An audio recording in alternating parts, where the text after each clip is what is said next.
in May that the Buddha gained enlightenment. He saw into the nature of reality. And that was a tremendous moment, not just then, but for the whole of humanity ever since.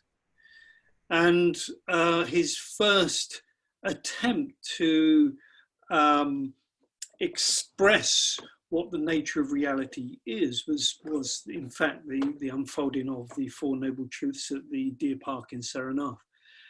And so we've been looking at the fourth one, the Eightfold Path, and it's been very, very invigorating that Bhante Sangha has offered this just slight kind of perspective of putting the context of vision and transformation. And so so the vision is the nature of reality and apprehension of it. And so the transformation, how do we get there? So we've looked at different ways of how we live our life. And so this week I'm looking in more detail at right action, or in other words, ethics.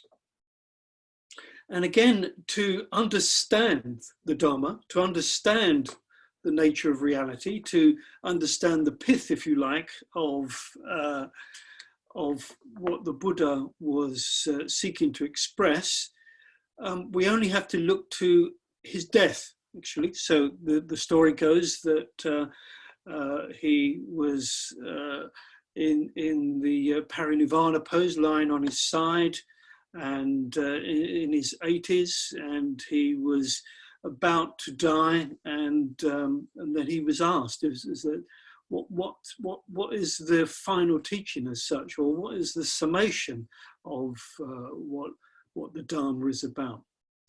And he simply said, all things are conditioned, with mindfulness strive on.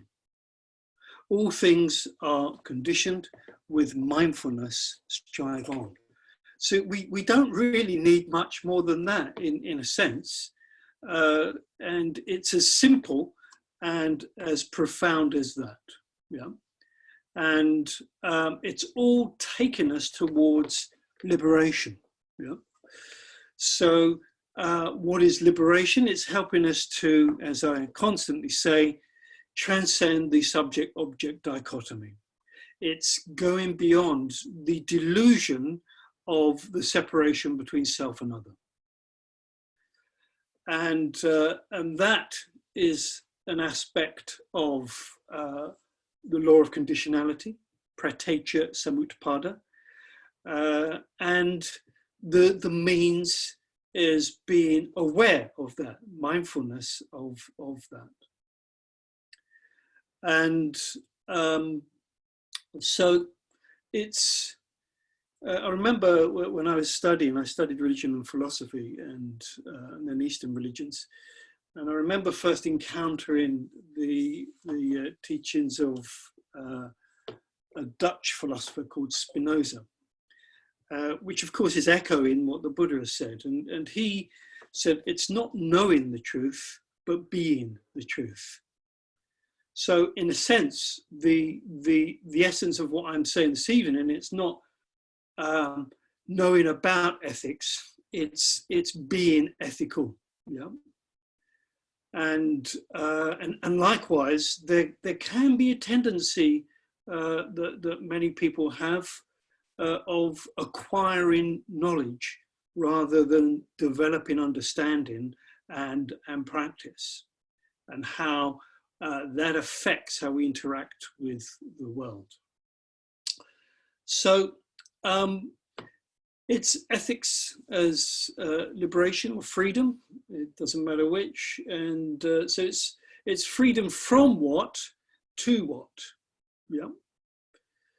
So it's freedom from, again, the essence of the Four Noble Truths is unsatisfactoriness, yeah?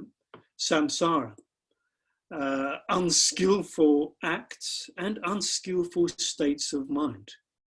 unhelpful cycles that we perpetuate,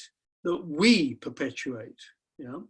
And I'll come on to say a little bit more about us taking responsibility for our actions of body, speech, and mind. And so we all have our narratives that we repeat that can often be unhelpful. We all have our habits that can be negative as well as positive, and it's looking at our unhelpful habits and transforming them into more skillful habits. But a Buddha has no habits, which is interesting. And seeing how this affects our lifestyle and, of course, our behaviors. Blame is an interesting thing. If you find yourself blaming, it's quite a good indication of not taking responsibility, of separating self and other, or othering, as we might say. So freedom towards what? Liberation towards what? And that's a transformation, isn't it? So we have the vision of the Dharma, of where we're going, of what's possible potentially. And I think it's not out there. It is something that we have a taste of. And Sangha actually refers to this as a taste of freedom. So it's not alien to our experience. It's in a way of us sort of uncovering all of that stuff that we've allowed to accumulate that separates us or seemingly separates us from it. And this separation, obviously, often is separation through thoughts. So the Dharma is the raft, is the means that takes us across from that connects us from the vision and from the unsatisfactory nature of our samsaric realm that needs transforming. And the Dharma for me has always been really a map of reality. On one level, it's a map of the human condition, but it's also and what it is to be more fully human in a sense, but also what it is to be superhuman and to go beyond. So right actions is the term that's used. And generally in Buddhism, we avoid terms such as good and bad and tend to move towards the idea of kusala and akusala, skillful and unskillful actions. You know? And so what are unskillful actions? So unskillful actions, or unskillfulness and unskillful states of minds that needs to be transformed, are those which are governed and motivated by the three poisons of greed, hatred, and delusion. Oh, by the way, I've got a key outline of my key points in the notes here. So the three poisons, greed, hatred, and delusion. And when we look at most of our motivations that reinforces our ego-centered existence, they tend to come under those three categories. So greed is when we're grasping, we're attracted, we're seeking to appropriate things. Hatred is when we avert, when we seek to push away things. And delusion and ignorance is separation and lack of awareness, and is what holds us back from sense of peace and liberation.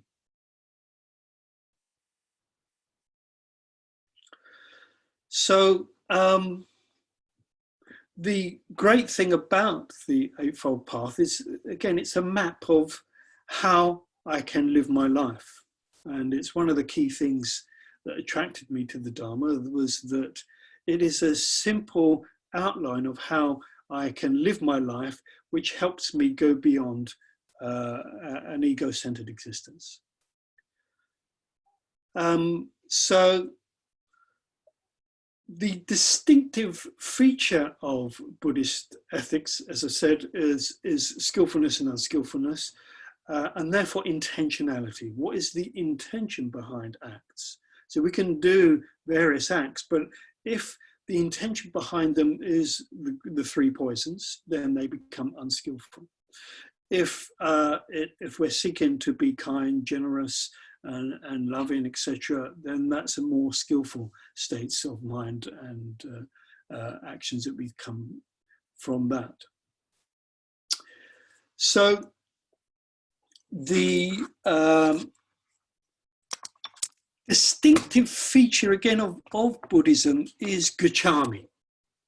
I go for refuge, yes, and this can be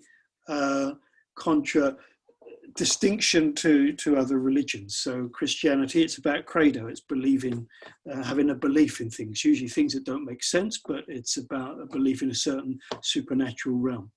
In Islam, it's submission to the will of Allah. In Judaism, it's tradition, rules. Judaism, it's dharma, but a different type of dharma, which has its basis in duty and linked to the caste system.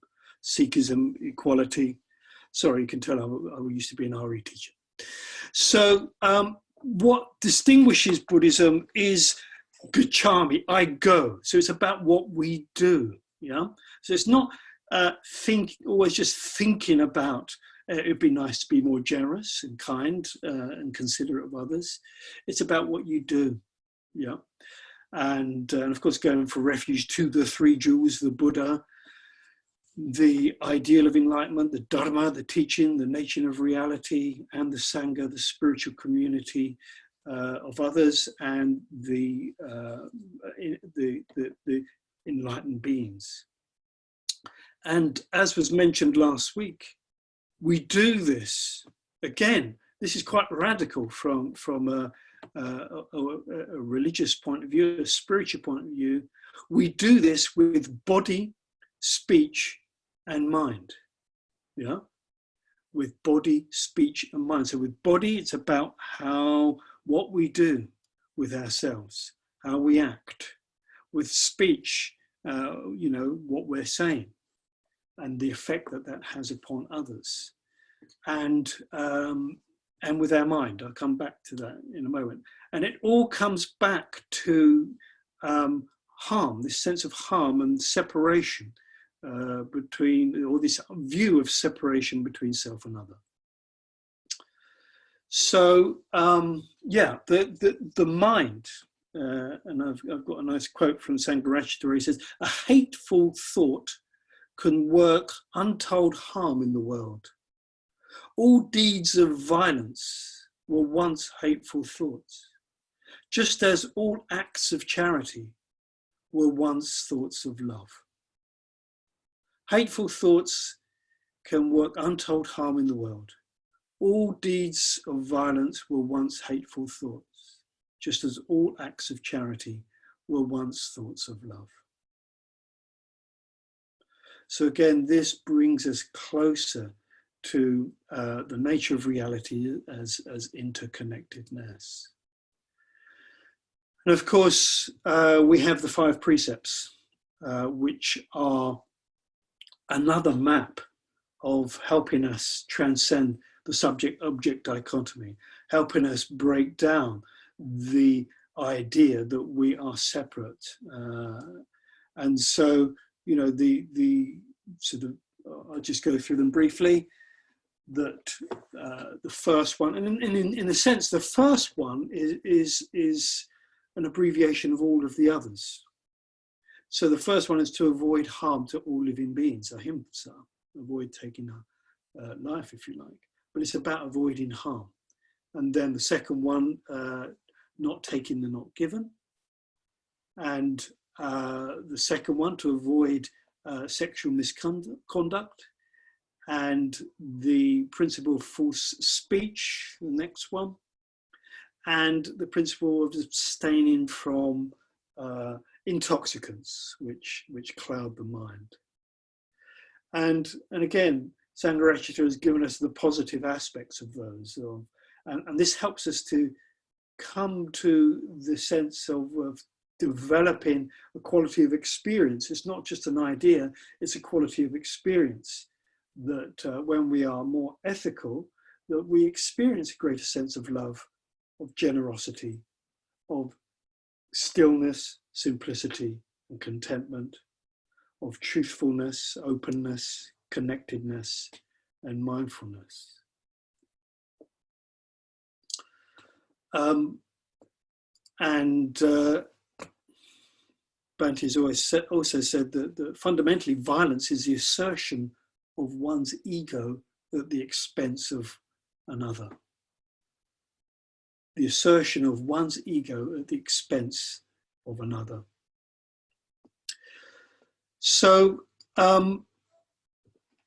key to this, or involved with this, so we've got the Dharma, we've got this idea of samsara, that we're going round in this cycle of unsatisfactoriness, but we're also creating karma through our actions, through our conduct, through what we do.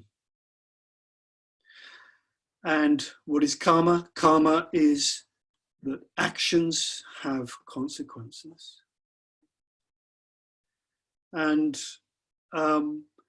it's also the law that we create, and that we constantly are creating effects of our actions. And that's a really powerful thing, actually. So, you know, there's that saying that if you want to know your past karma, look at your current state. If you want to know your future state, look at your current actions. And that really brings home the power and the responsibility.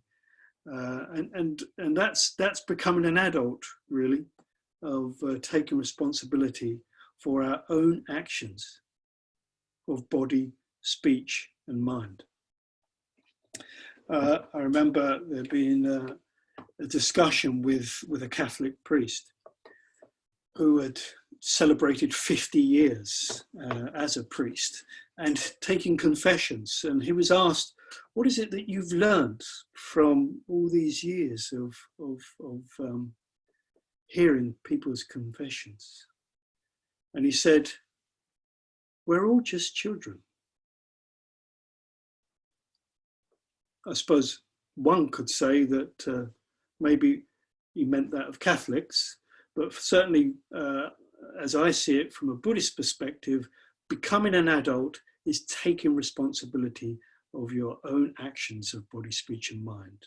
And unlike the monotheistic traditions where there's an appeal to an external force or being, we are agnostic about that. We take responsibility for our own actions of body, speech and mind. And again, another one of my favorite sayings is that we all want to get rid of suffering, but we don't want to let go of the things that make us suffer. You know, we hold on because we over-identify with that. And those things that we hold on to form part of our ego-centered existence, a sense of identity that we find so difficult to shed. So another quote from Sangha. In behaving ethically, we are refining and purifying our own mental states, and thus preparing the ground for the practice of meditation and the development of wisdom. So they're interconnected. They're not separate. Our purification, our ethical conduct affects our meditation. Our meditation, our development of awareness and hopefully wisdom affects our conduct. And that's where the body, speech and mind comes in. And that's why it's such a thorough thing. And so I remember when not long after I came along to the movement back in 1990, when I was going along to the London Buddhist Centre, and I was having a discussion with an older member there who became an important person in my life, Advayamati, and I was going through my house had been broken into, and some of my equipment had been stolen, and I asked him about, well, is it all right to exaggerate? It's just an insurance company, they can afford it. And he just said to me at the time, being ethical just simplifies my life. And it really kind of struck home with me, because there have been times, and you can see other people, and maybe you've done it yourself, where you've told lies. And that has an effect on you. That's the important thing about karma, is that it affects you as well as others. You may feel that tightening in your experience. And then sometimes you don't know which lies you've told to whom, and it all gets very complicated and messy. Whereas if you can seek to be open, honest, and truthful, it is simplicity, and the stillness, simplicity, and contentment in a way is all that we need to work towards. So ethics is liberation. Ethics is freedom. It's freedom from conflict, from inner conflict, from outer conflict, and helps us to act in accordance with the nature of reality. The gati, padagati, parasamgati, bodhi swaha, the gone beyond. So all things are conditioned, and with mindfulness, strive on. So just before we leave, I finish the talk, I'm going to actually leave you with a piece of music, which others heard a little of earlier. And this piece of music actually speaks to me emotionally. I've given a talk, and that's quite rational, and maybe I've touched you in the heart somewhere, or it's there's been an accord. And but this piece of music touches me, it hits me emotionally, and the words I do actually feel represent the Heart Sutra. And the Heart Sutra, I think, is the essence, certainly of my practice and what I aim towards.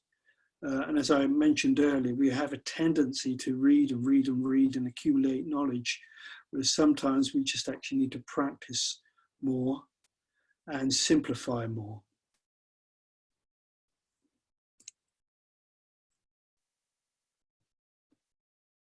Thank you. So I'm to give you a question, I believe. If you have one, yes, that would be great for our groups. What holds you back? Okay.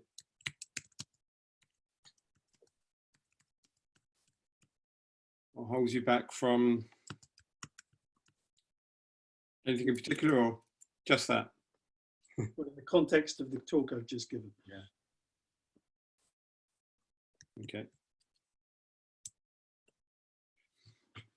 Thank you, Advayamati, for that talk and the kind of rousing to ethical responsibility. And I really liked the emphasis on the going, and how out of ethics we create our own world, and that world, out of our actions we create our own world, and if we act ethically, that can have a tremendous effect on ourselves, but also on the world around us. That's very moving. Thank you. Okay, so we are going to